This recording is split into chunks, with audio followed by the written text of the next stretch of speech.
देखिए, जहां तक पाकिस्तान का सुधरने का सवाल है, हम 1947 से ये उम्मीद कर रहे हैं कि अब पाकिस्तान सुधरेगा, अपनी नीतियों में बदलाव करेगा, भारत के साथ एक फ्रेंडली अप्रोच रखेगा, टेररिस्ट एक्टिविटीज को बंद करेगा, इकोनॉमिकली इंडिपेंडेंट होगा, इंडिपेंडेंट फॉरेन पॉलिसी होगी। लेकिन ऐसा होता ही नहीं है। पाकिस्तान पाकिस्तान एक रोग स्टेट है और ऐसे ही बना रहेगा। इनकी एक जो कहते हैं ना, जिसकी शुरुआत ही गलत हो गई है, ये देश बनना ही नहीं था। एक बंदे की जो महत्वाकांक्षा और पूरे देश को क्रिएट किया, और आज की डेट में पाकिस्तान की जो सफरिंग हो रही है। बेहतर होता कि वो हिंदुस्तान का हिस्सा 1947 से होते, तो एक बहुत बड़ी पावर हिंदुस्तान आज है, और उसमें चार चांद और लग जाते। जिस देश की शुरुआत ही गलत हुई, मैं उसको कैसे सही रास्ते पे मान लूं कि वो आ जाएगा। इतने युद्ध लड़े, इतने आपने टेररिस्टों को ट्रेन किया, अक्रॉस द बॉर्डर आके टेररिस्ट एक्टिविटीज की, लेकिन आपने सुधरे नहीं। इकोनॉमिकली बैकवर्ड हो गए। फाइनेंस के लिए, इकोनॉमिक्स के लिए आपको बाहर के देशों पे डिपेंडेंट होना पड़ता है। पहले आप अमेरिका के पिछलग्गू बने रहे, और आज की डेट में अपने अपने देश को चाइना के अगेंस्ट गिरवी रख दिया।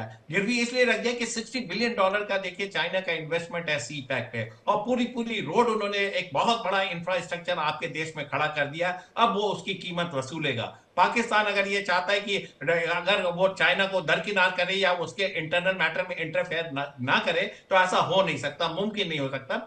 चाइना आपके देश में घुस गया है, अब वो तो कहता है कि हम सीपैक की सिक्योरिटी के लिए भी अपने ही सैनिक लगाएंगे, क्योंकि आपके सिक्योरिटी फोर्सेस हमारे इंजीनियर्स, हमारे वर्कर को सिक्योरिटी देने में नाकाम है। तो एक तरीके से देखिए, पाकिस्तान पूरी तरीके से गुलाम हो रखा है। हम्म। जनमानस का यह हाल है कि वो सड़कों पे प्रदर्शन कर रहा है, और आप उसके अगेंस्ट सेना उतार देते हैं, और सेना ब्रूटली उनके ऊपर उन एजिटेशनिस्ट को एंटी नेशनलिस्ट करार करके उनको जेलों में डाल देती है। तो जी। एक तरीके का दमनकारी चक्र चल रहा है पाकिस्तान में, और Pakistan at the verge of collapse है। देखिए, सुधरना होता तो उनकी लीडरशिप में इस तरीके की सोच होनी चाहिए। आप आज की डेट में भी इंडिया को कॉर्नर करने के चक्कर में रहते हैं। आप इस हालत में है नहीं कि आप बांग्लादेश की मदद करें, लेकिन फिर भी आप एक ट्रेनिंग टीम वहां देते हैं, एक तरीके का नया इंस्टिगेशन शुरू करते हैं, एक नया तरीके का मिलिट्री कॉपरेशन शुरू करते हैं। और बांग्लादेश ऐसा ससेप्टेबल कंट्री है कि वो मुस्लिम ब्रदरहुड के चक्कर में उनके ट्रैप में फंसा चला जा रहा है। तो कहने का मतलब ये कि पाकिस्तान जो अपनी खुद की रक्षा नहीं कर सकता, वो किसी दूसरे देश की कैसे मदद कर सकता है, ये बांग्लादेश को समझना होगा, और पाकिस्तान को अपनी नीतियों में बदलाव करना पड़ेगा।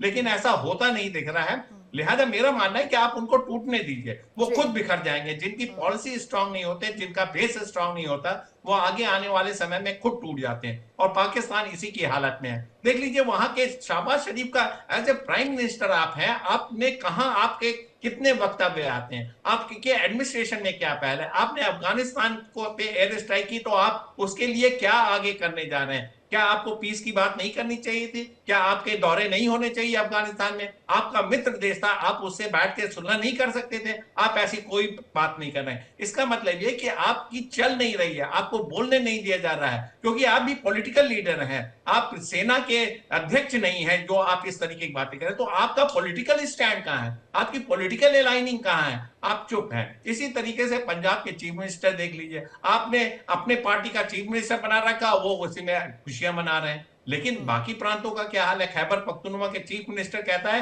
कि अगले 24 घंटे में आप जेल में धावा बोलेंगे, और अपने नेता इमरान खान को छुड़ा के लाएंगे, और उसके बाद वो गायब हो जाते हैं। तो हम्म। तमाम तरीके के आपके इंटरनल डिफरेंसेस है।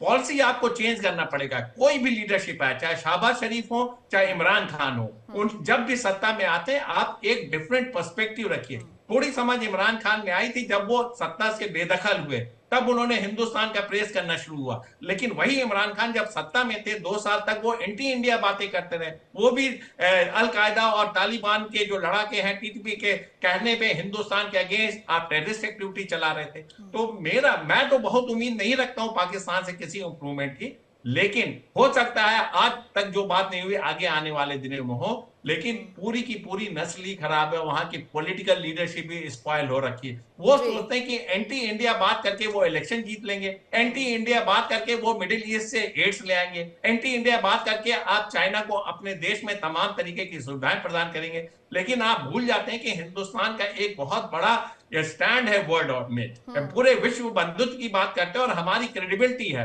आज हम कहां निकल गए और आप कहां रह गए? आपको इसमें कहीं ना कहीं आपकी पॉलिसी में कहीं खोट था। आपने बिल्कुल। अपने इंडस्ट्री और अपने इंटरनल इकोनॉमी को ध्यान में नहीं रखा। आप जब गलत रास्ते पे जाएंगे तो आप मुड़ के सही रास्ते पे आपके आने की कोशिश ही नहीं की। और सेना को हम अनड्यू एडवांटेज, इतना बड़ा एडवांटेज देते हैं कि आप ही के कंट्रोल में नहीं रहते। आपने कई बार आपके यहाँ मार्शल लॉ लगा, सेना का शासन रहा, फिर भी आप नहीं सीखे, फिर भी आप उन्हीं के गिरफ्त में जाके बैठ जाते हैं। उनको अननेसेसरी सुविधाएं देते हैं, सारी एड देते हैं, तमाम तरीके के आर्म्स एम्यूनिशन खरीदते हैं और सब कुछ वेस्ट है। इसके अगेंस्ट आप इस्तेमाल करेंगे हिंदुस्तान के अगेंस्ट। हिंदुस्तान एक बहुत बड़ी ताकत है, जिस दिन चाहेगा पाकिस्तान को इस मैप से हटा देगा, वर्ल्ड के मैप से हटा देगा। लेकिन हम ऐसा चाहते नहीं, हमारी ऐसी पॉलिसी नहीं है। हम विश्व बंधुत्व की बात करते हैं, वसुधैव कुटुंबकम की बात करते हैं। हम चाहते हैं कि हमारा नेबर स्ट्रांग है, लेकिन हमारा नेबर सुधर नहीं रहा है और आगे आने वाले दिनों में भी नहीं सुधरेगा। लिहाजा एक ऐसी, देखिए, एक नेचुरल लॉ होता है, law takes its own course. Pakistan अपने आप ही बिखराव की स्थिति में आ गया। उनके जो पीओके हैं वो आज की डेट में हमारे साथ मिलना चाहते हैं। एक तरफ कश्मीर में हमारी ट्रेनें चल रही हैं, दिल्ली से लेके श्रीनगर की कनेक्टिविटी बढ़ रही है, और एक तरफ दूसरी तरफ वहां अनाज की मारामारी है,